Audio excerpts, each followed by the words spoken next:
Bueno, hoy día vamos a conversar un poco sobre algunas herramientas para afrontar estos cambios que están habiendo en nuestro mundo. Esta conversación, este conversatorio, vamos a tomarlo en tres partes. Vamos a ver qué es lo que está pasando, qué es lo que vamos a hacer y cómo lo vamos a hacer, que es el punto clave de la conferencia actual.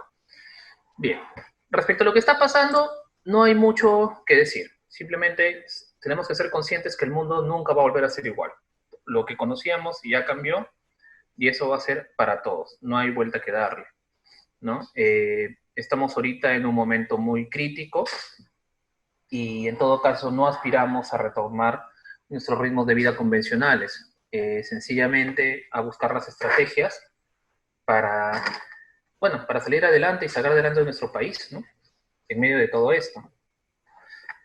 Algunos piensan que sencillamente ya cambió la época, ¿no? Tal cual fue en su momento, marcó un antes y un después, la caída de Roma o la caída de Bizancio, la Revolución Francesa, o incluso la Segunda Guerra Mundial, la caída del muro de Berlín, o la aparición de las tecnologías de telecomunicaciones, todos nos dieron un antes y un después. Y de hecho, los cambios en nuestras formas de concebir el mundo van cambiando cada vez más rápido.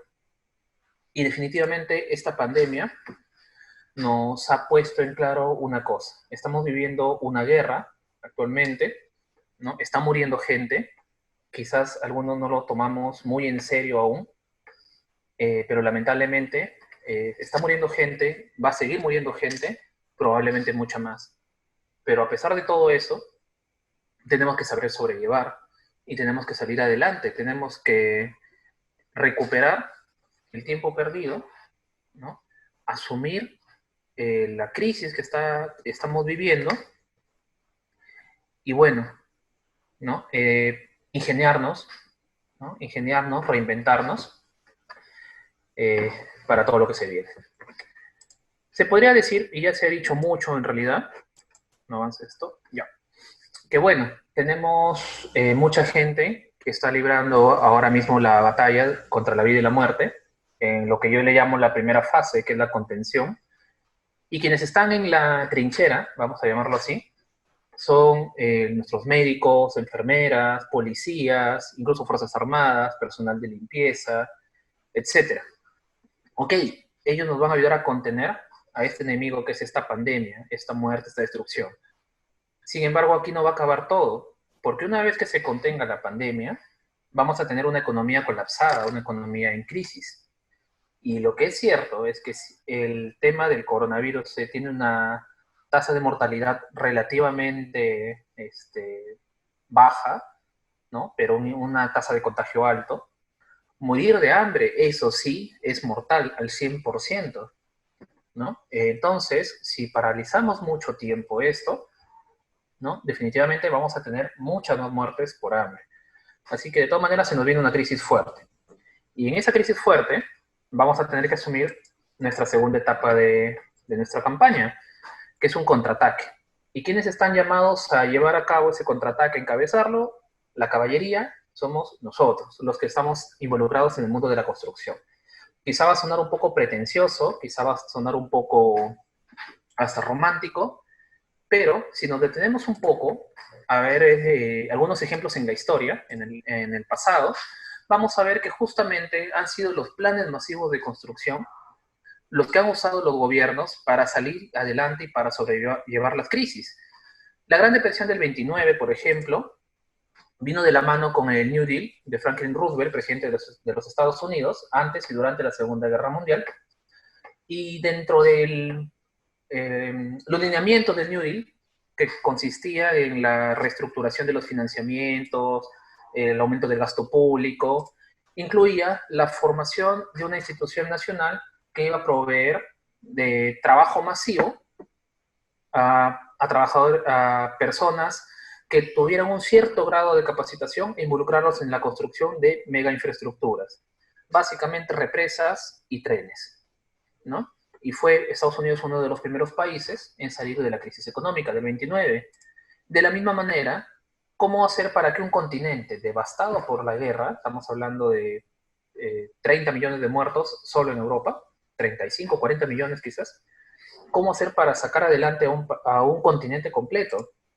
Fue nuevamente un plan masivo de construcción. Estamos hablando esta vez del Plan Marshall, un megaproyecto encabezado por los Estados Unidos, dirigido a otorgar bonos, a otorgar créditos y subvenciones para la construcción masiva de vivienda. Y ahí tenemos, nuevamente, ¿no? Otra vez un proyecto masivo de construcción. Quizás podamos decir, no, pero eso solo pasa en Estados Unidos porque es una megapotencia económica, pero no siempre ha sido así. Tenemos el caso también, la Revolución Rusa del 17, un país en crisis, colapsó su monarquía, Primera Guerra Mundial, crisis económica, crisis del 29, o también la Alemania de los años 20, post Primera Guerra Mundial, crisis económica, perdió la Primera Guerra Mundial. Y viene de la mano en Rusia, la Unión Soviética ya para entonces, inicia de la mano de Vladimir Lenin un programa masivo de construcción de ¿qué? De hidroeléctricas y de básicamente autopistas para modernizar el país, porque Rusia gastaba demasiado dinero manteniendo trenes, y por otro lado, mucha infraestructura de electrificación y telecomunicaciones para modernizar el país. Y obviamente, en un sistema de gobierno donde se priorizaba la calidad de vida del obrero, evidentemente se buscaba trabajos masivos por medio de la construcción. Por otro lado, la Alemania, pues, bueno, yo sé que hablar de Hitler no es un poco polémico, pero voy a centrarme solamente en el punto específico del Ministerio de Economía, con sus 25 puntos y los bonos MEFO, que estaban orientados a crear planes de financiamiento, tanto para obras privadas como para obras públicas, involucrando al ejército y todo lo que ustedes quieran. Eh, pero ambos ejemplos, todo lo que estoy mencionando y muchos otros más, la China de Mao Zedong, la Cuba de Fidel Castro, Japón después de la Segunda Guerra Mundial, los ejemplos son infinitos, ¿no? La construcción tiene un punto clave, tiene una particularidad que no tiene ninguna otra industria, y es que además de proveer desarrollo, crea puestos de trabajo, y masivamente y rápidamente, y necesita en realidad un nivel de capacitación para el personal obrero relativamente baja a media, ¿no? No se gasta mucho en capacitar el personal, y es masiva, ¿no? Eso es lo principal. Ahora bien, entonces, en vista de ello, ¿no? La pregunta será, ok, está bien, ya vas a tener tus planes masivos de construcción, ok, vas a restaurar la economía a través de la creación de puestos de trabajo. La pregunta es, ¿cuándo? ¿No?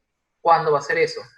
Entonces, la primera opción podría ser pensar que es cuando estemos todos vacunados, es lo que todo el mundo creo que está esperando. Sin embargo, vamos a ser realistas, ¿no? Primero, ¿cuánto va a demorar en desarrollarse una vacuna? Ya, vamos a suponer que hoy día la descubren, ¿ya? ¿Cuánto tiempo va a tomar industrializarla y producirla masivamente? ¿Cuánto tiempo va a tomar cubrir la urgencia de los países del primer mundo? Porque al menos Donald Trump ya nos dejó claro que no le interesa el bien del resto del mundo. O sea, estamos jugando a las salvadas, ¿no? Ahora, una vez que esté satisfecha las demandas del primer mundo y nuestro país, con nuestra economía colapsada, empiece a comprar vacunas, obviamente primero vamos a tener que priorizar a los pacientes que están en UCI, los más críticos, ¿no? Luego, tenemos que proteger a la población en riesgo. No sé ustedes, pero al menos personalmente, yo no aceptaría que me pongan una vacuna sabiendo que hay personas en riesgo, en UCI, hospitalizadas, ¿no? O sea, yo no lo aceptaría, por ejemplo, ¿no? Hasta entonces. Así que me toca esperar. Luego, ¿no? En un sexto ya nivel, quizás ahí ya nuestro gobierno empiece a distribuir vacunas entre los sectores productivos, los pacientes hospitalizados que no están en riesgo de muerte inminente y el personal de salud. Recién ahí. Y luego finalmente ya se empezará a distribuir en otras industrias de carácter cultural, de entretenimiento, deportivos, masivas, sectores no productivos, etcétera, ¿no? Hasta ahí. Ahora, la pregunta es, ¿cuánto tiempo va a pasar hasta que lleguemos al nivel 6, vamos a llamarlo así? Hasta que estemos todos vacunados y podamos ir a la calle tranquilos, sabiendo que no nos va a pasar nada, ¿no? Quizá van a pasar meses, tal vez años, no lo sabemos, o sea, todos lo necesitan esto. Entonces, la espera a la vacuna no lo veo dable, ¿no? No lo veo rentable. ¿Por qué? Además, un tema de matemáticas, ¿no? ¿Cuántas vacunas necesitaremos? ¿30 millones? ¿10 millones? ¿Un millón aunque sea? ¿Cuánto costará un millón de vacunas? ¿No? Y cuando compremos ese millón de vacunas, estoy seguro que de los que estamos aquí conectados, a muy poco nos va a tocar, ¿no? Así que, mientras pasa todo esto, evidentemente, ya saben todos ustedes, ya se ha dicho mucho, la principal estrategia es el famoso quédate en tu casa, pero yo quiero que me respondan cómo le pedimos quédate en tu casa a esta persona, ¿no? ¿A dónde? O a esta persona, ¿no? ¿Cómo pedirle a ellos, ¿no? Que se queden en casa? Cómo pedirle que se laven las manos a estas personas todos los días, ¿no?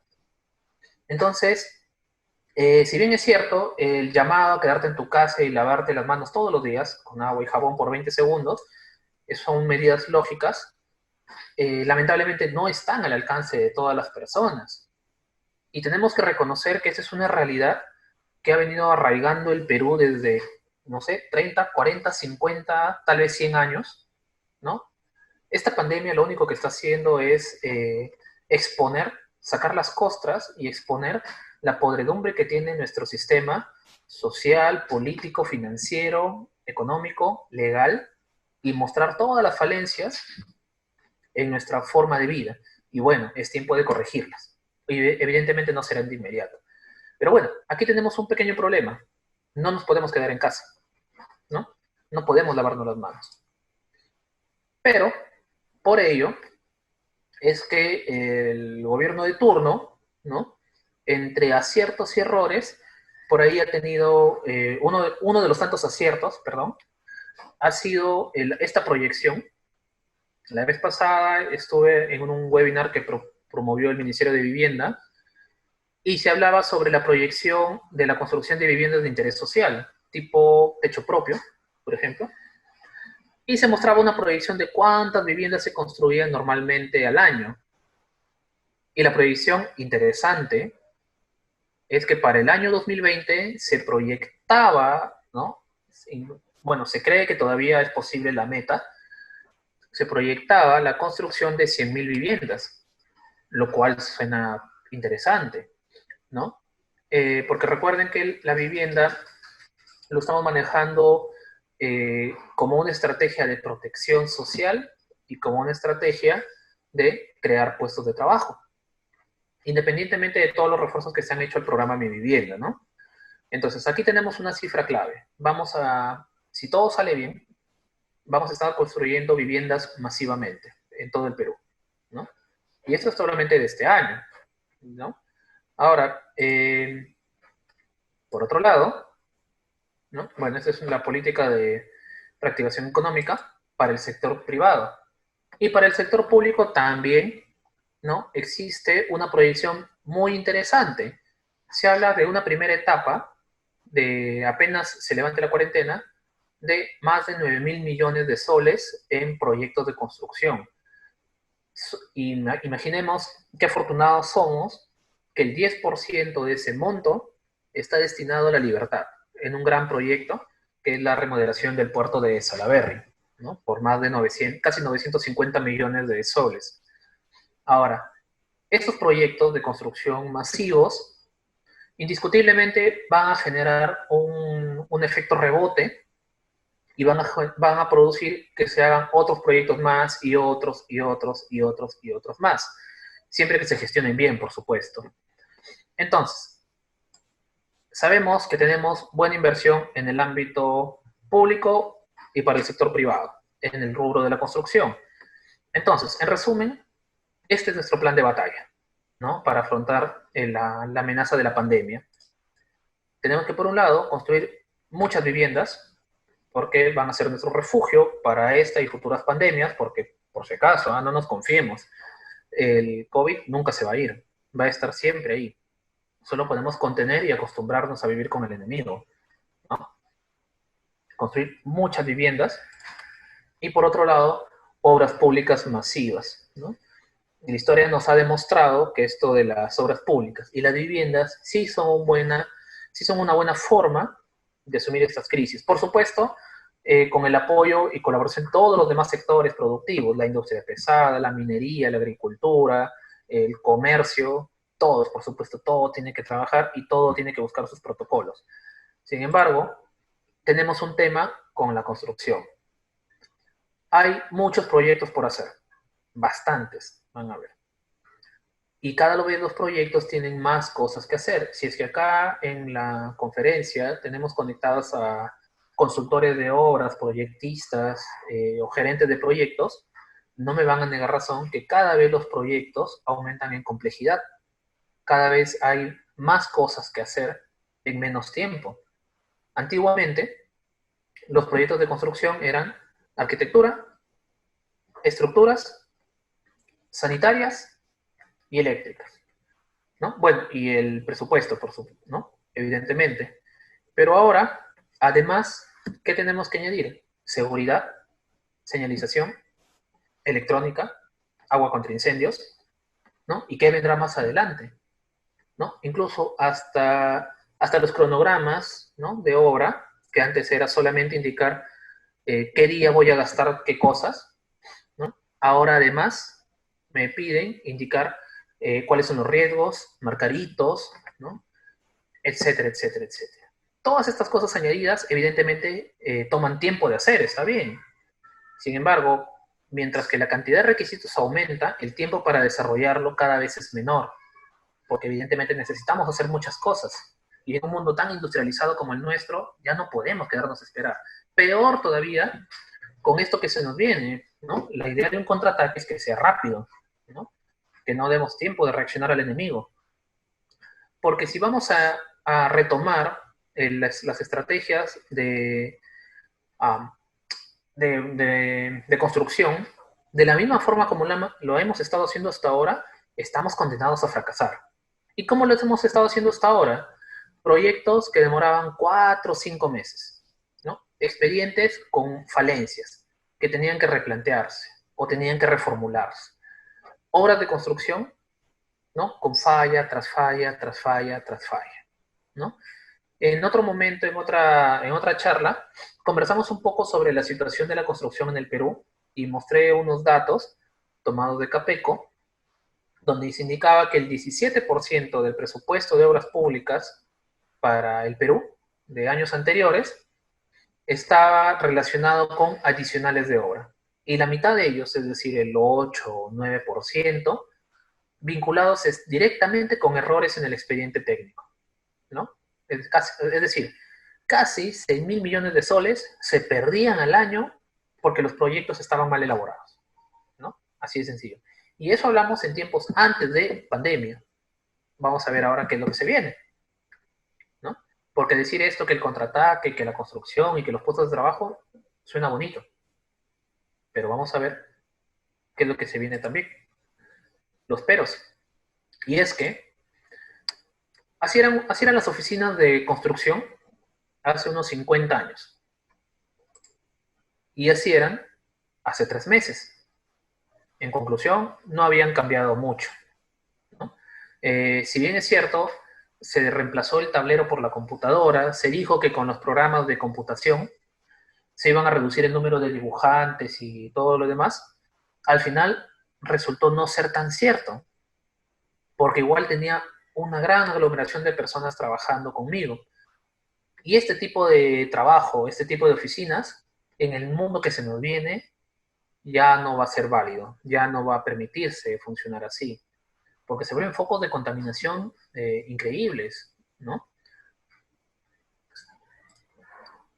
Evidentemente, la oficina de construcción del mañana, como de otros tantos trabajos, va a ser la teledistancia. Hasta aquí no estoy diciendo nada nuevo. La pregunta es ¿cómo? ¿No? Me pueden decir, bueno, pongo mi computadora, pongo mi internet, mando mis avances por correo, ¿no? Coordino por teléfono y presento y ya está, ¿no? Punto, ¿no? Trabajo desde mi cama, ¿no? Con pijama, puede ser. Sin embargo, hay algunos problemas que vamos a tener que asumir por ahí. Uno de ellos, por ejemplo, es la coordinación de proyectos. Les pregunto, amigos proyectistas, así sean estudiantes o ya sean personas con mucha experiencia, eh, estando las personas con posibilidad de reunirse en personas, ¿tenemos fallas de coordinación en nuestros proyectos? Es decir, yo a veces, yo propongo como arquitecto una cosa, mi ingeniero estructural propone otra cosa, y el sanitario una tercera cosa, y el ingeniero eléctrico una cuarta cosa. Y cuando en teoría deberíamos reunir los proyectos, sentarnos a coordinar, a hablarlo, a charlar, en realidad pasa eso, sucede. Exacto, dice, casi siempre hay problemas de coordinación, incluso en la misma oficina, ¿no? Eso es cierto. Bien, entonces, claro, tenemos que estar en campo para poder analizar la misma probabilidad, ¿no? De qué es lo que puede pasar. Y sí, ahora, en la elaboración de proyectos específicamente, tenemos justamente estos problemas de coordinación. ¿Por qué? Porque tenemos intereses distintos, cronogramas distintos, ¿no? Y ya las oficinas del pasado, estas de acá, perdón, estas oficinas de acá, las de arriba, ya quedaron en la historia. Es decir, en aquellas que todo el personal contratado de planta se abocaba específicamente a un solo proyecto, ¿no? A una sola obra, a un solo expediente. ¿Cómo era en esa época? Llegaba el cliente a la oficina del ingeniero o del arquitecto, firmaba un contrato y esta misma oficina los acompañaba hasta que ponían la última piedra y le entregaba su título de propiedad. Todo ese proceso que podía durar hasta años. Eso ya cambió, ¿no? Se han vuelto los equipos muy especializados, más independientes, sin dejar de tener el esquema de la parte inferior, pero a pesar de eso, ¿no? Una sola persona, un solo profesional, está cubriendo 6, 7, 8, 9 proyectos y la otra persona igual, el otro equipo igual. Entonces, pasa que como tenemos tiempos de trabajo distintos y nos están apurando porque cada vez tenemos menos tiempo, justamente sucede esto, errores de obra. Y quizás en la imagen es un poco exagerado, y me pueden decir quizá es un chiste, ¿no? Pero si no fuese así, en realidad no habrían tantos escándalos con las construcciones en nuestro país, ¿no? Y sí, por aquí un amigo nos escribe, ¿siempre hay problemas de coordinación? Sí, siempre. Incluso estando presentes hay problemas de coordinación. Peor va a ser a distancia. Tienes toda la razón. Y miren qué pasa por acá. Un segundo problema del trabajo a teledistancia, la sincronización. La sincronización va por el lado de que si queremos paliar un poco, si queremos reducir el tiempo de los errores de coordinación, tendríamos que estar todos trabajando al mismo tiempo, al unísono, lo cual es muy poco probable, ¿no? Porque ¿qué es lo que va a pasar? Normalmente es que a mí personalmente se me da mejor por trabajar de madrugada, ¿no? Recién voy a estar enviando mis planos, ¿no? Como a las 2 de la mañana, 3 de la mañana tal vez. Mi muy buen amigo y socio, que es ingeniero civil, él acostumbra a trabajar a primera hora del día, quizás se levanta a las 6 de la mañana, ¿no? Y va a empezar a hacer lo suyo. Va a avanzar sus planos, pero como yo me olvidé de avisarle que le había mandado un correo con mis avances, y como él no tomó la precaución de revisar el correo, va a seguir avanzando, y a la hora de la hora, avanza, yo avanzo, se nos viene el tiempo encima, ambos mandamos nuestros planos, y pasan cosas como la que están viendo en la imagen.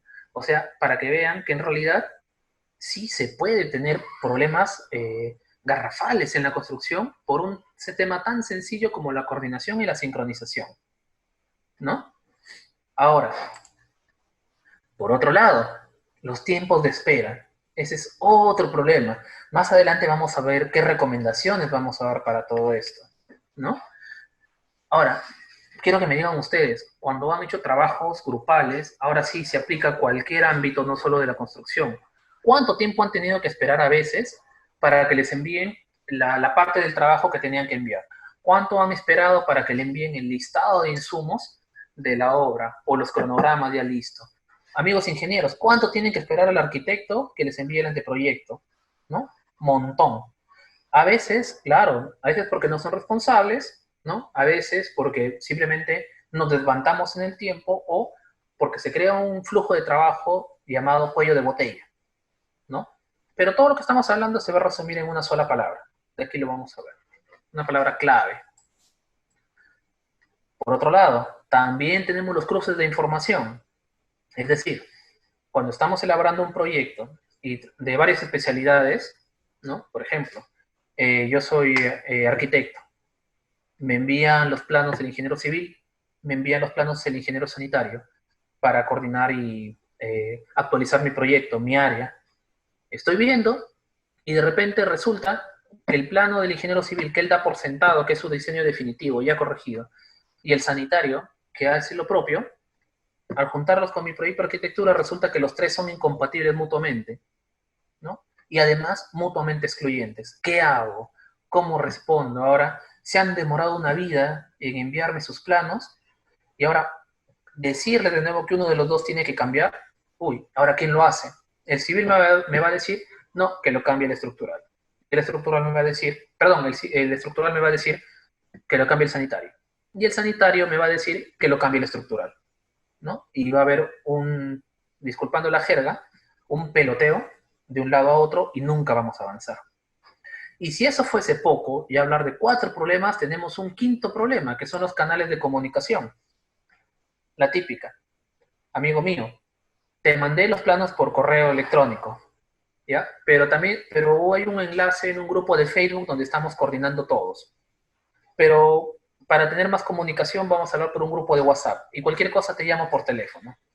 O sea, ¿cómo voy a coordinar bien y de manera fluida si tengo que estar revisando por lo menos 4 canales de comunicación? ¿A quién no le ha pasado que por el correo electrónico le envían una cosa, por el Facebook le envían otra cosa, por el WhatsApp envían otra cosa y encima llaman por teléfono y les dicen otra cosa? Llaman, ingeniero, disculpe, mire, le acabo de mandar un plano al correo, pero por si acaso las columnas de la izquierda, esas no las considere. Voy a enviar otro cambio nuevo.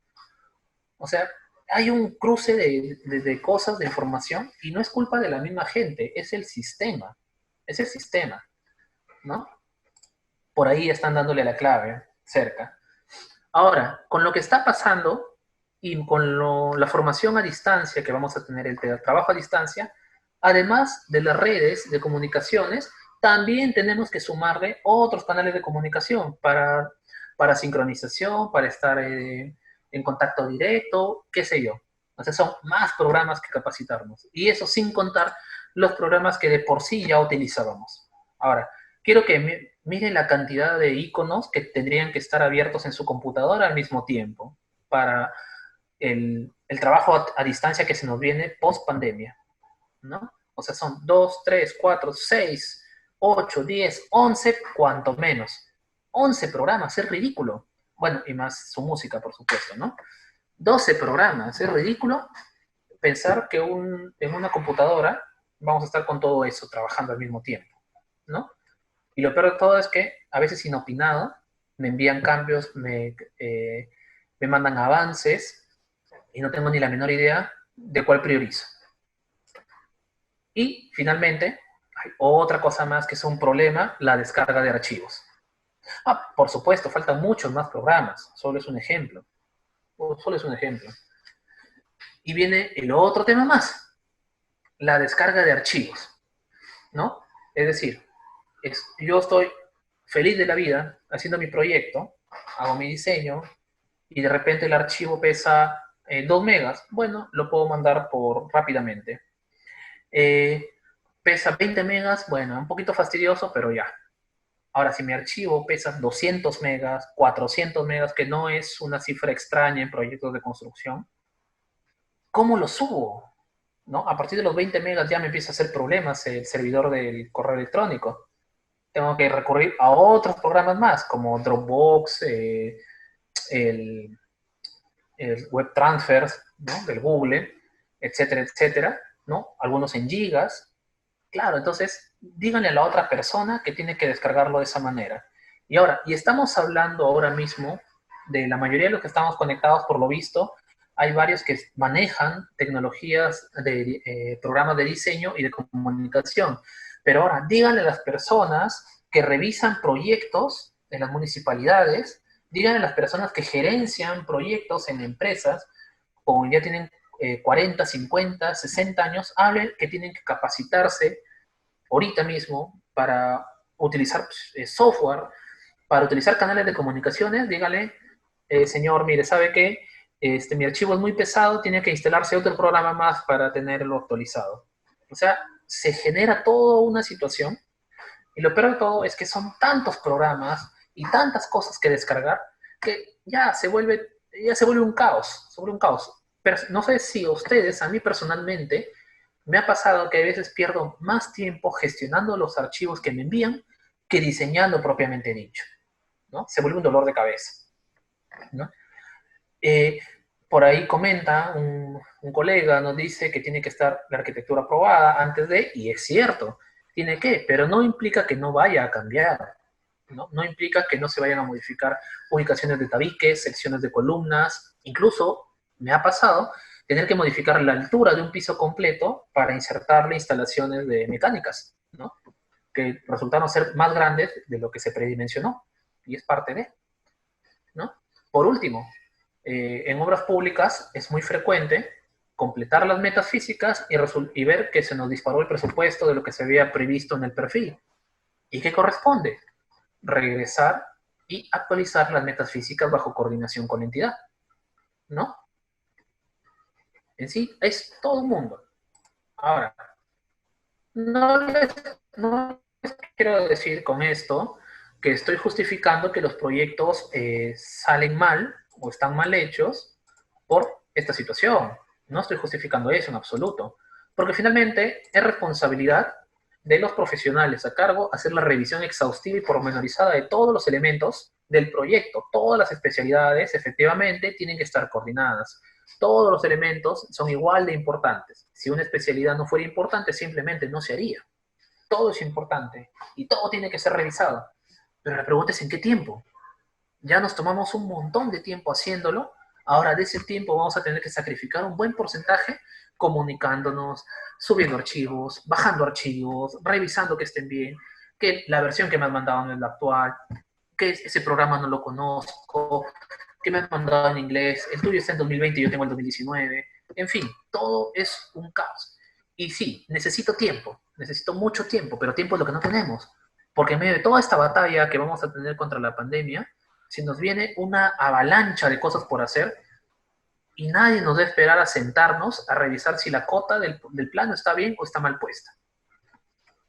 Entonces, se nos va a ir el tiempo, se nos va a ir la vida en eso. ¿Qué hacemos entonces? Solución, por ahí lo mencionaron. Una, una de las tantas herramientas, estrategias que incluso ya se están aplicando, que ya se están implementando en la construcción es la tecnología BIM, el Building Information Modeling. Y a diferencia de lo que se dice a veces de un mito, hablar de BIM no es un programa, no es una empresa. El BIM es una forma de trabajar, una forma de hacer las cosas, cuya palabra clave es la planificación, ¿no? Vamos a verlo de manera pormenorizada, ¿no? ¿En qué consiste? ¿Y cómo va a ser esta una de nuestras herramientas más interesantes para contribuir en nuestra lucha contra la crisis post-pandemia, ¿no? Las características básicas de la tecnología BIM son, 1, la integración, 2, la colaboración y 3, el trabajo en tiempo real. Vamos a ver en qué consiste cada cosa. Cuando hablamos de integración, nos referimos a que todas las especialidades del proyecto deben estar integradas en un único archivo. ¿Cómo es eso? Significa que en lugar de que un archivo, antiguamente yo utilizaba un archivo para mi plano de arquitectura, otro archivo para mi 3D, otro archivo para mi render, otro archivo para mi análisis estructural, otro archivo más para mis planos de estructuras, otro archivo para las instalaciones eléctricas, otro el de sanitarias, otro para hacer mis metrados, mi Excel. otro mi presupuesto. Y así sucesivamente. Mientras tantas cosas necesitaba, tantos archivos era. Tanto así que cuando yo enviaba un proyecto, ¿no?, a la entidad correspondiente, resulta que en el CD habían 100, 200, 300 archivos sin ningún problema. Y estábamos acostumbrados a eso. ¿Cuánto nos demoramos ahora en revisar todos esos archivos? Solamente ver que estén completos, ¿no? Era todo un caso. Ahora bien, digamos que yo pudiera integrar varias, o si es posible, todas las especialidades en un único archivo. ¿Es cierto? ¿Se me va a volver pesadísimo? Sí, es cierto, pero mucho más ligero que todos los archivos por separado. Pero ¿cuál es su otra ventaja? La otra ventaja de que esté todo junto es que yo no tengo que compatibilizar. ¿Qué significa eso? Que resulta que en la forma actual que tenemos de hacer proyectos, yo hago un cambio, por ejemplo, no sé, le cambié las secciones de columna, modifiqué el cuadro de vanos, o por último, las especificaciones técnicas de los acabados, cambié. Además de cambiarlo en el proyecto, ¿no?, tengo que cambiarlo manualmente en el metado, que es lo que más tiempo me toma, ¿verdad? Además, tengo que cambiarlo manualmente, plano por plano, la especificación, sus costos unitarios, si es que crea una nueva partida y así, uno por uno. Ahora, ¿cuánto tiempo toma actualizar un proyecto? Si me ponen observaciones o si quiero hacerle algún cambio por pedido del cliente, cuando ya está el proyecto casi completo. Demora tanto como hacerlo de nuevo, o no es cierto, ¿no? Y nuevamente, reitero, no tenemos tiempo. Cuando hablamos de colaboración en proyectos BIM, nos referimos a que a diferencia de lo que se manejaba hasta ahora, todas las personas responsables y que forman parte del equipo de trabajo tienen que estar involucradas en el proyecto al mismo tiempo, ¿no? Eso incluye al director de la empresa, al gerente, el arquitecto, el ingeniero mecánico, el ingeniero sanitario, el estructural, el contratista, el maestro de obra, el diseñador de interiores, mi melaminero, mi carpintero, etcétera, etcétera, porque todas estas personas tienen que insertar y retirar información de este proyecto, porque mientras más información tengan dentro del proyecto, más preciso va a ser, y mientras más preciso, va a ser mucho más fácil encontrar probables errores de obra. Ahora mismo les voy a hacer una pequeña muestra del tema. Y finalmente, el último punto, o dentro de los muchos que hay, pero estoy tomando los tres más importantes, es el trabajo en tiempo real. Hablar de tiempo real es un término que quizás se escucha bastante en los juegos de computadora, pero hace referencia al hecho de que la sincronización es automática. Si yo estoy en una computadora y hago un cambio, la persona en la otra computadora va a recibir el cambio de manera inmediata. No tiene que esperar a que yo lo suba al correo, le avise, la otra persona lo descargue, lo mire, busque dónde está el cambio y lo actualice. No, el cambio va a ser de inmediato. Y de hecho, nuevamente, ahora mismo voy a hacer un par de muestras al respecto. Voy a salir un ratito de la exposición porque les quiero mostrar, a grosso modo, cómo se ve un proyecto de integración. ¿Me pueden confirmar si se ve el programa, el edificio en 3D? Por favor. Perfecto. Lo que tengo acá es un proyecto que tengo a medio desarrollo, ¿no? Entonces, vemos un pequeño edificio en tres dimensiones, nada del otro mundo, ¿no? Entonces, nada que no harían en SketchUp, que no harían en AutoCAD 3D. Pero el tema con la integración de especialidades viene por este lado, en que, perdón, acá hay una ventanita que se escapó, viene que utilizando ciertas organizaciones y ciertos cambios en la visualización, vamos a ver rapidito,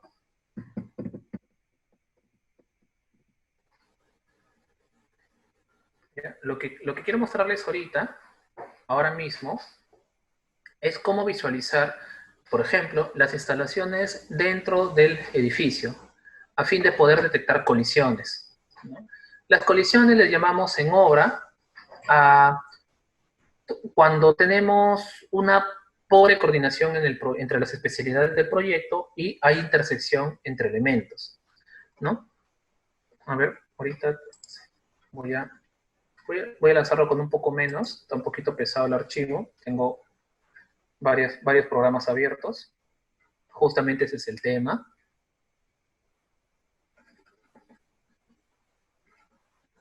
A ver, mientras le esperamos un ratito, mientras va cargando, ya, continuamos con esto.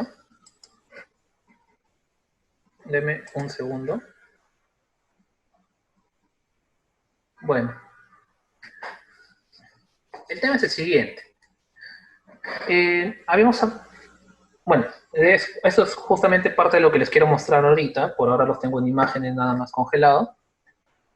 Pero este es un ejemplo de lo que podemos hacer con una herramienta BIM cuando hablamos de sincronización. Por ejemplo, en la imagen que les estoy mostrando, esta es una vivienda pequeñita, en donde puedo mostrar en la primera imagen, no se lo pueden ver, hablamos del proyecto arquitectónico. En el segundo pueden ver los elementos estructurales.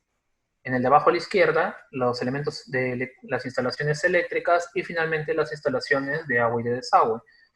Ahora, la idea de visualizar estos elementos no solamente va por el hecho de que se vean bonitos, ¿no? Porque de hecho mostrarlo así ahorita es wow, dicen, ¿no? Qué impresionante, se ve mucho mejor que mi plano. Lo importante de eso es poder ver, mira, tu válvula del agua está pasando demasiado cerca de este tomacorrientes, se va a humedecer. Oye, mira, este tubo que tú me estás dibujando por acá, ¿no? En tu línea que has dibujado en planta se podrá ver bien, pero yo lo estoy viendo en 3 dimensiones y me está chocando con la viga de cimentación, ¿no? De metroplano, por ejemplo, ¿no? Ah, no me di cuenta, dice, ¿no? Claro, ¿cómo no te vas a dar cuenta si estamos acostumbrados a dibujar con líneas, ¿no? Y sigue cargando, o creo que se colgó. A ver, voy a probar mejor. Vamos a retirar mejor, va a ser más fácil así. Vamos de menos a más mejor. Ahí está. Ah, es que esta capita es bien pesada. Ese es el problema. Por ejemplo, sí se ve, ¿verdad? Por ejemplo, aquí tenemos una red de instalaciones sanitarias, ¿no? De desagüe, ¿no? Y voy a ver cómo es que esto se puede entender en paralelo a las instalaciones de agua, por ejemplo. Y esto me va a ayudar a buscar errores, justamente. En este caso, lo que hacemos en la oficina de proyectos hacemos que cada uno de los integrantes del equipo de diseño colaboren, desarrollen su especialidad directamente en 3 dimensiones bajo ciertos protocolos. Y de esa manera podemos detectar errores, algunos vacíos, por ejemplo, por acá podemos encontrar una primera colisión, ¿no? Al traslapar la instalación de desagüe y la instalación de agua. Incluso se dan cuenta que el elemento colisionado se resalta, ¿no? Entonces, para mí, como proyectista, como jefe de proyecto, es una ayuda para detectar rápidamente estos errores. O sea, porque imagínense que yo me siente a revisar uno por uno todos estos errores de acá, que los busque. Y en planos encima, ¿no? ¿Se imaginan? Nunca acabo, ¿no? Y vamos a ver qué es lo que pasa cuando activamos esto. Y de la misma manera lo que estoy haciendo ahora, pueden activar las instalaciones eléctricas, los acabados, los mobiliarios, y ver todos los demás componentes del proyecto que me puedan estar generando problemas, ¿no? A esto le llamamos integración. ¿Estamos? Ahora bien, también hablábamos hace un momento, ¿dónde estamos? ¿No? Hablábamos hace un momento, además de la sincronización, los cruces de información, ¿no? Cuando hablamos de cruces de información, decíamos, ¿no? Tal persona hace esto, tal persona hace aquello. Bueno, acá es imposible. Es imposible que me digan en un proyecto BIM que la columna en un plano es de un tamaño y en otro plano es de otro tamaño. Es imposible. No existe forma de equivocarse salvo que lo hagan a propósito, ¿no? Entonces, como yo me ahorré el tiempo de revisión en algunos aspectos, me da posibilidades de revisar otras cosas más, ¿no? Y ahí donde tengo un ahorro tremendo de tiempo, que ya dijimos, que es lo que más nos va a hacer falta. Ahora bien, viene acá una cuestión bien interesante. Hablábamos sobre los tiempos de espera y la descarga de archivos. Para ello, voy a mostrarles en otro archivo, ¿no?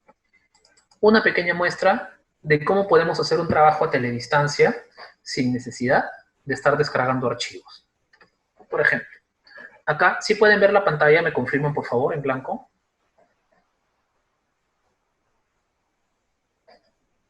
Perfecto. Voy a hacer acá una pequeña muestra rápidamente. Este software que estoy utilizando se llama Archicad, quizá algunos de ustedes ya lo han escuchado. Sirve para hacer modelamiento 3D, ¿no? Entonces, en este caso, ¿no? Voy a hacer el modelamiento de un par de muros, algo muy sencillo, ¿no? Por acá se me están quedando las ventanas por otro lado.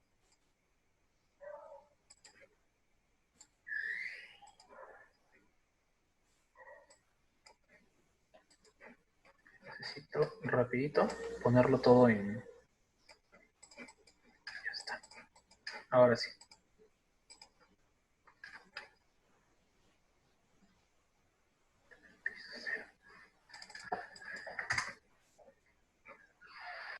Quiero ver. Hay un par de configuraciones que se han movido. Desde acá vamos a trabajarlo, ¿verdad? Listo. Ahora sí. Mejor. Ya. Entonces, vamos a ver. Por ejemplo, desde las cosas tan elementales, como por ejemplo, saber que cuando trazamos un muro, por ejemplo acá, en mi forma tradicional de trabajar, en la que me gustaba desperdiciar tiempo, incluso tenía que estar haciéndole trim a cada intersección, ¿recuerdan? ¿No? O estar extendiendo y actualizando las líneas cada vez que quería insertar una puerta, hasta en eso tenemos que ahorrar tiempo, ¿no? Porque si no, nunca vamos a terminar de cubrir la cuota de lo que se necesita actualmente, ¿no? Incluso cosas tan elementales como cambiar una puerta o insertar una columna, perdón, esto no, se me fueron. Aquí en esta plantilla me falta configurar algunas cosas todavía. Sí, me falta configurar algunas cositas. Bueno, vamos poniendo una ventana mientras tanto. De ahí vamos a hablar de la configuración, que es todo un tema también, ¿no? Y cosas acá. Y hacer esto sabiendo que automáticamente se me va a generar en 3 dimensiones, ¿no? 1, ¿no? 2, saber que con 2 clics puedo generar una línea de corte. ¿Qué pasó acá? Acá la capa. ¿No? Saber que los cortes no los tengo que desarrollar uno por uno, ¿no? Y evidentemente todos los demás elementos que puedo insertarle según el nivel de configuración que quiera lograr. Ahora, acá viene lo bonito, ¿no? Ya, eso ya lo que he mostrado hasta ahora, ustedes ya lo conocen, simplemente es un modelamiento tridimensional, ¿no? Un poco de visualización 2D, pero acá viene algo bonito.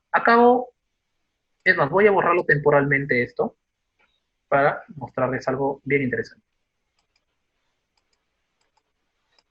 Voy a abrir aquí una carpeta, muros y tabiques. Esta tabla, llamada metrado de muro de albañilería de cabeza, está vacía actualmente, no tiene nada. Y vamos a ver ahora que hay elementos puestos, ¿no? Es decir, hay elementos modelados. Vamos a ver qué nos dice ahora. Nos dice que tenemos 38.30 metros cuadrados. En otras palabras, yo puedo configurar el programa para que me genere el metrado automáticamente, ¿no? También estoy ahorrando tiempo. o por lo menos facilitándome mucho el proceso, ¿verdad? Y además es inmediato. Ahora, hasta aquí, ahorro de tiempo. Pero hace rato habíamos hablado sobre los tiempos de espera, las descargas de archivos y el trabajo en tiempo real, ¿verdad? Entonces, vamos a ver cómo funciona esto del tiempo real en software de esta naturaleza. Ahorita mismo, ¿ya? Voy a conectarme de otra, voy a prender otra computadora que tengo aquí al costado y ustedes van a ver lo que va a pasar por acá. No me estoy moviendo. Perdón, me estoy moviendo.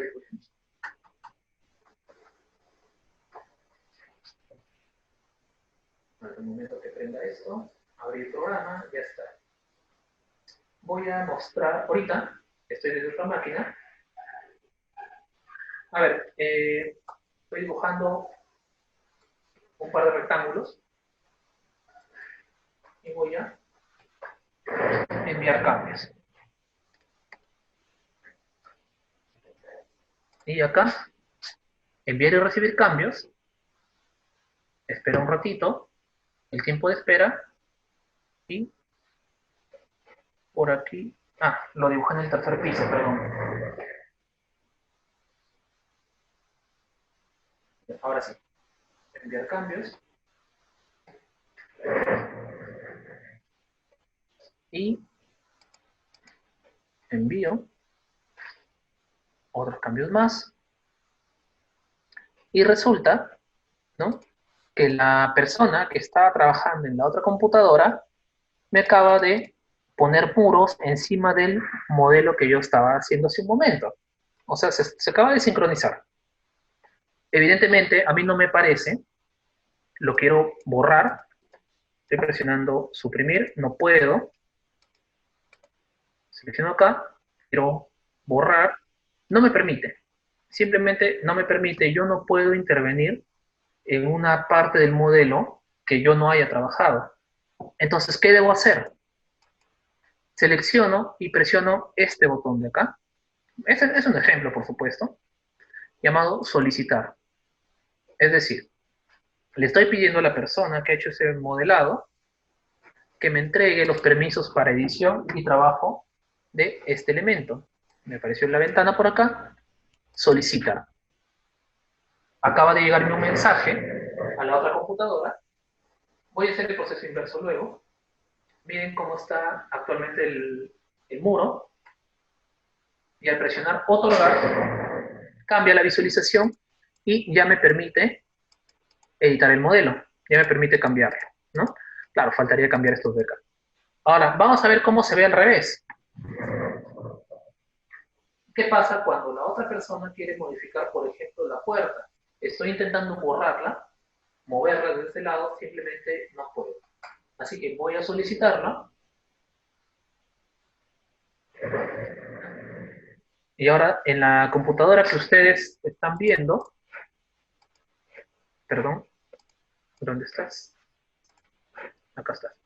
En la computadora que ustedes están viendo, aparece este mensaje que me dice, tal persona, en este caso Chelsea es el nombre de la otra computadora, me dice, otorgarme elementos tal del primer piso.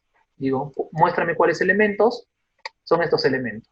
Yo decido si le entrego los elementos o lo deniego. Entonces, en este caso, le voy a otorgar. Ahora, la otra persona ya los puede modificar y para mí están bloqueados. De esa manera, ¿qué es lo que va a pasar? Uno, todos los elementos que yo voy a insertando, por si acaso estamos en el mismo archivo, todos los elementos van a estar sincronizados automáticamente. Es decir, yo jamás voy a poder colocar o quitar un elemento sin que las demás personas se enteren.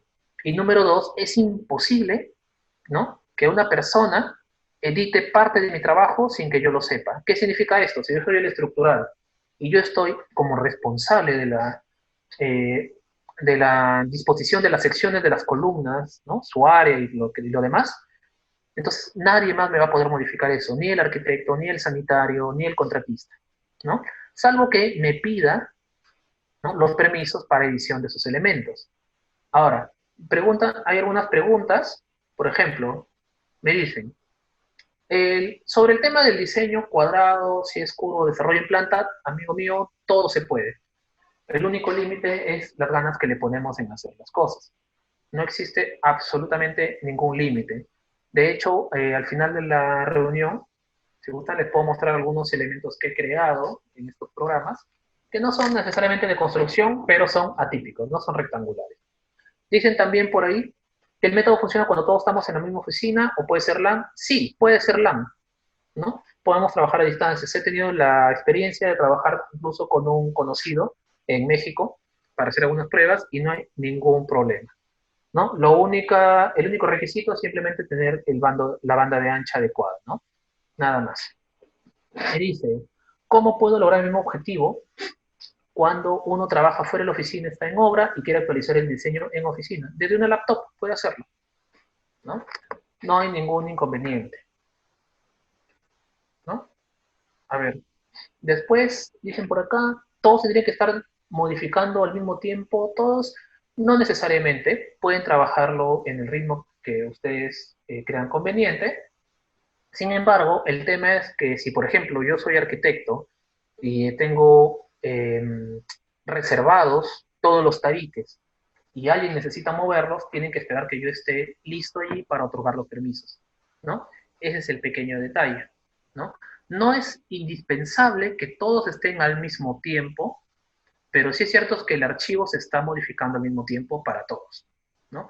Por ejemplo, yo ahorita lo dejo acá mi trabajo, cierro el programa, ¿no? Es más, vamos a hacer la prueba. Resulta que ya, yo envío mis cambios, cierro el programa, ¿no? Me voy a dormir, ¿no? Me voy a cenar y las demás personas siguen lo suyo, ¿no? Entonces resulta que por acá no sé, vamos a insertar un poco de mobiliario, por ejemplo. Vamos a ver. Um, y enviamos cambios, por supuesto, ¿no? Una vez que ya concluimos, pero vamos a ver por acá, claro, hay que recibir esos cambios. Y ya está. Ya está. Entonces, ya envié cambios desde acá y ahora resulta, yo quiero volver a conectarme a mi proyecto, selecciono, abro. Mientras va cargando, vamos revisando. Dice, no pueden modificar los planos en obras si no eres consultor. Sí pueden hacerlo, siempre y cuando les otorguen los permisos desde la oficina central, ¿no? Más adelante vamos a hablar sobre las características de las computadoras que deben de tener. Eh, Sí, actualmente o sea, recuerden que el BIM no es un programa ni un grupo de programas, es una forma de trabajo. Y sí, tiene que funcionar para todas las estrategias BIM, en realidad. En Revit también se pueden hacer este tipo de procesos, obviamente el proceso es distinto porque Revit tiene una filosofía de trabajo con familia y módulos vinculados, mientras que Archicad trabaja con esta herramienta llamada Teamwork, ¿no? Que es una especie de interconexión en tiempo real, ¿no? Simplemente son políticas, metodologías distintas, ¿no? Pero el objetivo, el resultado es el mismo. Tienen que tener la misma versión instalada de preferencia, ¿no? No tanto para que funcione propiamente el sistema, sino por los tipos de elementos, las modificaciones, las herramientas, etcétera, etcétera, ¿no? Es lo ideal, en realidad es lo ideal. La buena noticia es que la mayoría de estos programas vinculados a la metodología BIM casi siempre piden los mismos requisitos, versión tras versión, ¿no? Es bien raro que haya un salto fuerte de un lado para el otro. Con una computadora comprada hace 3 años, tiene la misma suficiente performance para proyectos de mediana complejidad en programas tipo Archicad, tipo Revit y por el estilo. Preguntan si este programa es Revit o es otro programa. No, le reitero, el BIM no es un programa, es una forma de trabajar. Y en este caso, para el ejemplo que estamos utilizando, estoy mostrándoles un trabajo en Archicad. Revit tiene similares herramientas, no digo ni mejor ni peor, simplemente otra filosofía de trabajo, que también manejamos dependiendo de las condiciones. Ahora, vamos a ver en nuestro archivo que habíamos dejado, lo acabo de abrir, ¿no? Dije, me fui a dormir, me fui a comer, presiono por acá, enviar a recibir cambios, y me encuentro con esto, ¿no? Me encuentro que por aquí mi arquitecto, mi diseñador, se le parecía buena idea ponerme un inodoro al lado de la puerta, ¿no? Evidentemente, no me parece. Así que lo que voy a hacer es o pedirle la solicitud del archivo del elemento, perdón, para modificarlo, o incluso le puedo enviar directamente desde este canal un mensaje de chat. Entonces, lo mismo que ya no haría por WhatsApp, ya no haría por correo electrónico, sino desde la misma plataforma.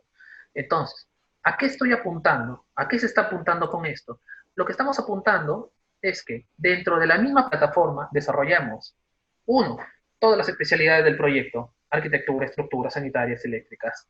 Dos, trabajo tanto planos como vistas en 3D y también renderizado, ¿no? Tres, trabajo también los metrados. Y cuatro, le genero todos los canales de comunicación del proyecto internamente. Entonces, eliminé la necesidad de descargar archivos. Bueno, hay que hacerlo una única vez, ¿no? Por supuesto, ¿no? Eliminamos la necesidad de descargar archivos y por tanto ahorramos flujo de trabajo. Eliminamos una buena parte del tiempo de revisión del proyecto, ahorramos tiempo. Eliminamos también la posibilidad de errores de sincronización y de coordinación, también estamos ahorrando tiempo, ¿no? Bueno, los canales de comunicación, ya hemos dicho, sencillamente tenemos que eliminar canales de comunicación, ¿no? Para hacer más fluido el trabajo. Tenemos, en la medida de lo posible, que eliminar la mayor cantidad de programas posibles. ¿Por qué? Quizás esto suena polémico, quizás esto mueva por ahí, genere sentimientos encontrados. Pero ¿qué es lo que pasa? A veces nosotros decimos, yo domino 8 software, 10 software, 15 software, ¿no? Pero en realidad no nos ponemos a pensar que capacitarnos en todas estas herramientas que hacen cosas separadas, desintegradas, nos toma tiempo, tiempo y dinero, ¿no? Y encima el resultado me está generando un consumo mayor de tiempo. Entonces, para esto, lo ideal sería tratar de llevar la menor cantidad de herramientas posibles que hagan la mayor cantidad de funciones. Sencillo, ¿no? Eh, y obviamente mantenernos actualizados, ¿no? Por supuesto. Ya bueno, esto de los canales de comunicación ya pueden ser opcionales, ¿no? Ya depende. Eh, la fórmula es sencilla. Mientras menos herramientas, menos costo. Ojo, no estamos hablando solamente de yo que soy un freelancer, que trabajo solo en mi cuarto y hago proyectos a distancia. Quizá yo manejo una empresa con 15 personas. Y ahora imagínense pagarles cursos de capacitación a estas 15 personas. Entre pagarles los 15, digamos 8 programas a cada uno, o pagarles uno, bueno, es evidente, ¿no? O, por otro lado, en lugar de pagar 15 cursos para mí solo, perdón, cursos de 8 programas para mí solo, puedo dedicarme a un programa y el ahorro de tiempo, el ahorro de costo y tiempo de esos otros 7 programas, capacitarme en cosas intrínsecas de mi carrera, porque todo lo que estamos viendo no es inherente a nuestra profesión, son simplemente herramientas, ¿no? A veces nos decimos a nosotros mismos, este año voy a llevar ETAPS, voy a llevar SAP, voy a llevar CIPECAD, voy a llevar SAFE, voy a llevar S10, Office para la construcción, voy a llevar renderizado y animación de proyectos. Ya, y si me da tiempo también llevo algo de Ecotec. Y me preguntan, oye, ¿y en qué momento pensabas llevar contrataciones con el Estado? ¿En qué momento quieres llevar desarrollo urbano? ¿En qué momento vas a ver protocolos de seguridad o salud ocupacional? ¿No? Entonces, ¿en qué momento te capacitas como profesional? Solo te estás rellenando de proyectos de programas y herramientas. Entonces, hasta en eso tenemos que aprender a optimizar el tiempo, ¿no? Sea la herramienta que sea, ¿no? Y una buena noticia más. Las tecnologías BIM, actualmente, los programas que se mueven dentro de la industria BIM, actualmente están manejando algo llamado interoperabilidad, y están trabajando con estos formatos de intercambio universal IFC. Esta tecnología, aún en desarrollo, por supuesto, me va a permitir en el futuro utilizar un solo formato de archivos y que sea mutuamente compatible y leíble por distintos tipos de programas. ¿Cómo así? ¿Qué significa esto? Bien, vamos a poner un ejemplo sencillísimo. Yo podría crear un archivo en Excel y abrirlo en Word, o sea, no pegar una tabla en un Word, sino desde Word abrir un archivo de Excel. ¿Puedo?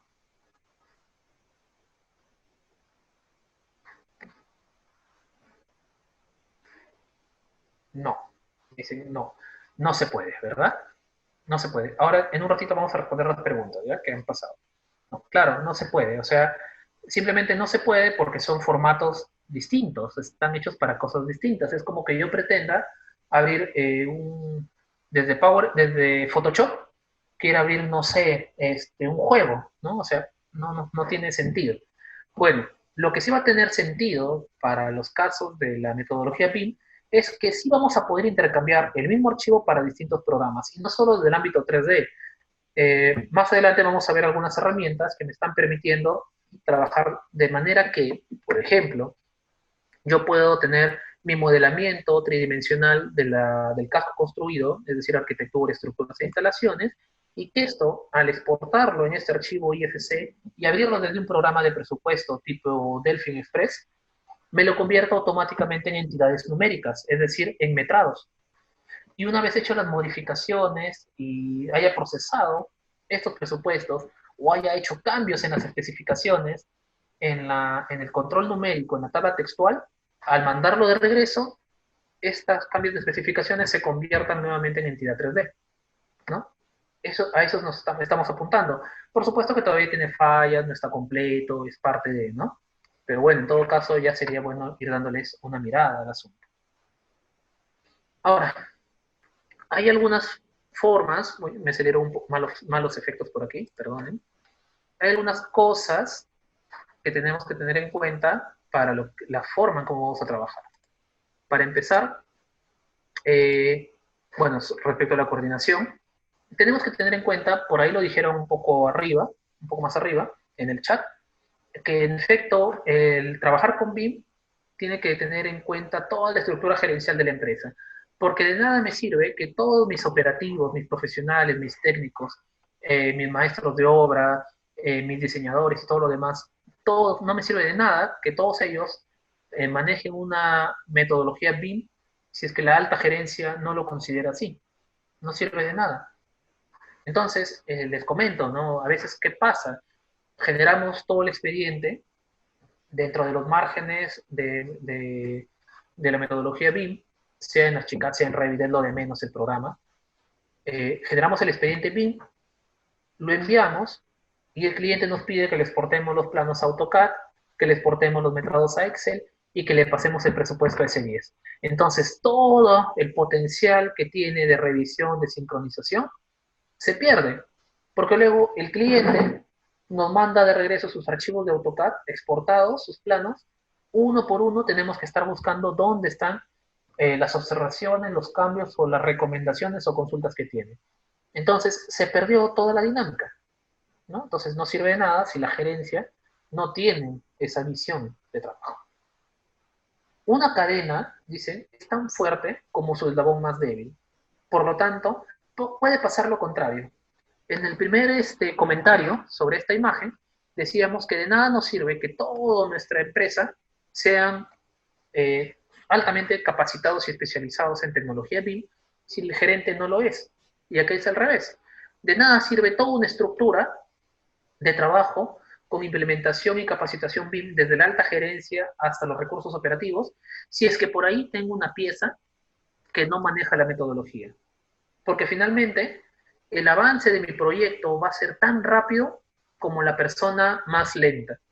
Así que, en un ejemplo práctico, mi arquitecto maneja BIM, mi ingeniero civil maneja BIM, mi ingeniero eléctrico maneja BIM, mi ingeniero sanitario maneja BIM, el amigo que me hace los metrados maneja BIM, pero mi diseñador de interiores no, ¿no? Entonces, y si es parte integral del proyecto de entrega, entonces todos los demás vamos a tener que quedarnos sentados esperando a que termine de hacer su trabajo en el método tradicional.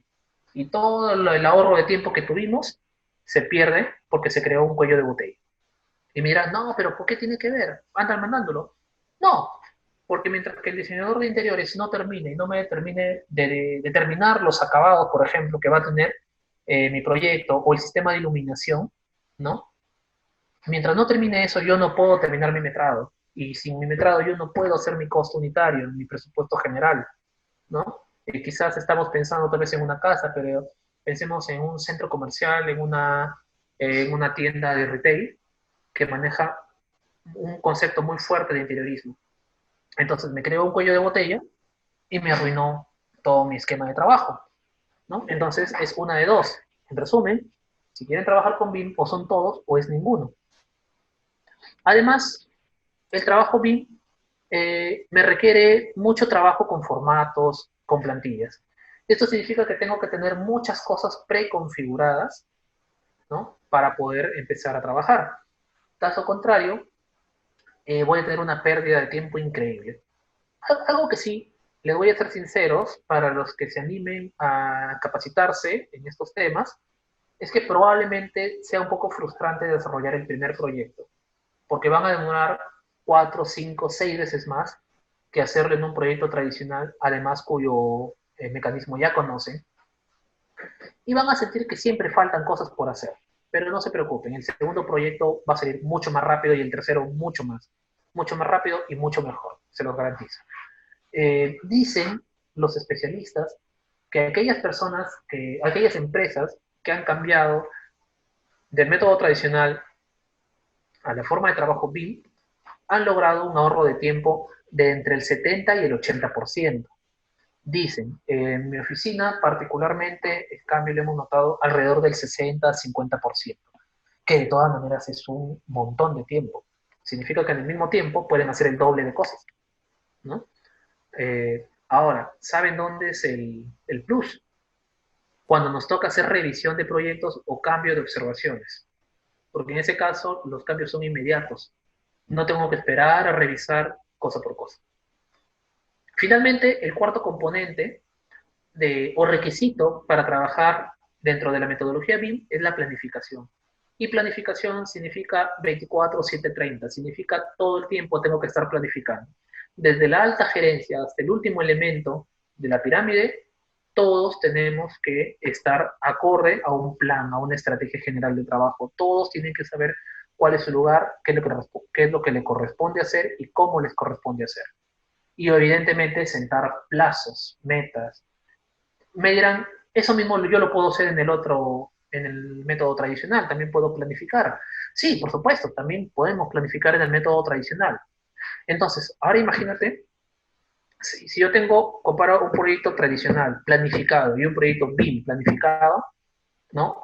El primero es muy bueno, el segundo es excelente, porque ya estoy combinando dos herramientas que normalmente no aplicamos en nuestro medio.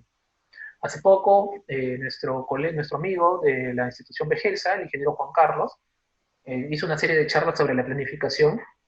Entonces, aquellos de ustedes que hayan asistido a estas reuniones podrán ya haberse empapado un poco de lo importante que es la planificación en la elaboración de proyectos. Ahora, a eso súmele tecnologías de trabajo a distancia y de sincronización inmediata.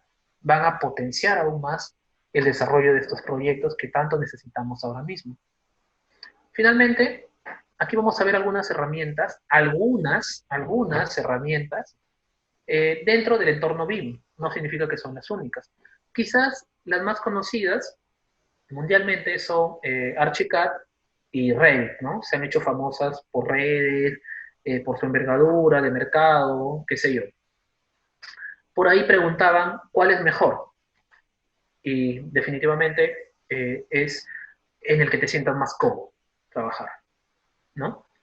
Es como, no sé, dice coloquialmente, uno puede decir, ¿qué prefieres? ¿Tu pollo a la brasa o tu ceviche? ¿No? O sea, depende de preferencias, depende de gustos. Al final, las dos son muy buenas. Pero no solamente estos programas BIM, no solamente están orientados al desarrollo de proyectos tridimensionales a nivel de casco. También están vinculados al tema de análisis estructural. Tecla es un ejemplo, fue uno de los primeros programas de estructuras que implementó el sistema BIM, si bien es cierto, más orientado a las estructuras metálicas. También ETAPS, por ejemplo, también ya está implementando sus módulos BIM. SAP 2000 también lo está haciendo. TriCalc es un programa de estructuras muy conocido en México, también está implementando su sistema BIM. Delphin Express, ¿no? Es una nota curiosa. Es un programa diseñado para hacer presupuestos. Fue creado, tengo entendido, por los mismos desarrolladores del famoso S10, ¿no? Que si bien no me equivoco, su última versión fue en el año 2005, ¿verdad? De S10. Desde entonces no han habido actualizaciones. Sin embargo, Delphin Express, 2007, muchas gracias. Sin embargo, Delphin Express tiene su última actualización este año y desde hace ya más de 3 o 4 versiones ya tiene implementado una metodología de trabajo de integración BIM para trabajar tanto con Revit como con Archicad. Ahora, es una de las tantas cosas que yo recomiendo revisar, ¿no? Entre otras cosas más. Y bueno, y para finalizar con este tema de las posibles herramientas, ¿no? De los posibles programas, vuelvo a recalcar lo de hace un momento. No necesitamos saturarnos de programas. Mientras menos cosas tengamos que capacitar, menos herramientas nos tengamos que capacitar, mejor. Eso no quiere decir que no nos tengamos que capacitar, sino tenemos que optimizar nuestro tiempo de trabajo. Y por supuesto, todo planificado, hasta en eso, ¿no? Bueno, y finalmente, ahorita vamos a responder las preguntas. Finalmente, vamos a ver qué hacemos entonces mientras esperamos la fecha para iniciar el contraataque, ¿no? Ya recuerden, ¿no? Tenemos una embestida, ¿no? ¿Se acuerdan las primeras imágenes?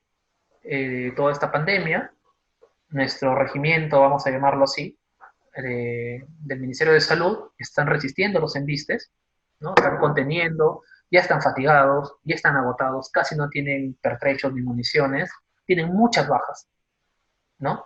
Y están esperando a que ya se detenga para que podamos ya ir, tanto nosotros como los otros grupos productivos, ¿no? A tomar la contraofensiva y bueno, y sacar adelante a nuestro país, que es lo que nos interesa. Pero ¿cuánto tiempo va a tardar esto? Bueno, todavía estamos en la etapa de la contención. Por ahora todavía tenemos que esperar un poco. ¿Y qué hacemos mientras tanto? Pues hacemos lo mismo, perdón, lo mismo que hacen los militares en tiempo de paz o en tiempo de preparación. ¿Qué hacen? Entrenan, ¿no? ¿Qué hacemos nosotros? Capacitarnos. Eso es lo que nos corresponde.